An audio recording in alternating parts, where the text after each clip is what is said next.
Hi guys, welcome to my channel. Today recipe వచ్చేసి carrot idli and tomato chutney. ఇంత మంచి healthy బ్రేక్ఫాస్ట్ని ఎవరు చేయకుండా ఉంటారండి ఇంట్లోని. మన కోసం కాకపోయినా మన పిల్లల కోసమైనా సరే మనం తయారు చేస్తాము. కొందరు పిల్లలు క్యారెట్ తినడానికి ఇష్టపడరు.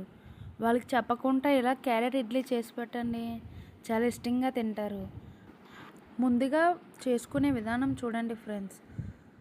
మనం డైలీ పెట్టుకునే మినపరుబ్బులోనే కొంచెం క్యారెట్ వేసి బాగా కలిపాక ఇడ్లీ పెట్టినట్టు ఇడ్లీ పాత్రలో పెట్టాలి. పెట్టాక ఒక పావుగంట తర్వాత చూస్తే ఇడ్లీ రెడీ అయిపోద్ది ఫ్రెండ్స్.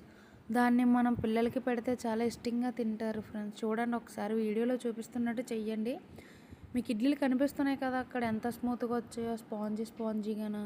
చాలా ఇష్టంగా తింటారు వాళ్ళు. క్యారెట్ ఇడ్లీ చేసుకున్నాం కదండి, దానికి కాంబినేషన్ టమాటో చట్నీ లేకపోతే ఎలా అండి? ఇడ్లీ ఫీల్ అవుతుంది కదండి. ఇడ్లీ ఫీల్ అవ్వకూడదంటే నేను చేసిన విధంగా మీరు కూడా టమాటో చట్నీ తయారు చేయండి. ముందుగా ఒక తపాల్లోకి మనం కట్ చేసుకున్న టమాటాలు వేసి ఒక 5-6 గ్రీన్ చిల్లీ వేసి కల్లుప్పు వేయండి ఫ్రెండ్స్. కల్లుప్పు వేస్తే దాని టేస్టే వేరు. వేసాక ఒక పావుగంట బాయిల్ చేయండి దాన్ని.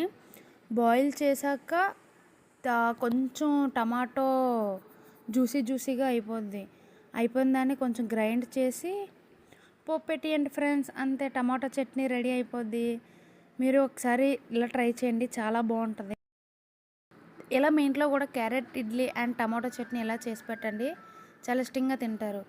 వీడియో నచ్చితే లైక్ చేయండి, షేర్ చేయండి అండ్ సబ్స్క్రైబ్ చేసుకోండి ఫ్రెండ్స్. మీకు నెక్స్ట్ ఏ వంట కావాలో కామెంట్లో కామెంట్ చేయండి ఫ్రెండ్స్, మర్చిపోకండి. Thank you for watching my videos. Bye bye.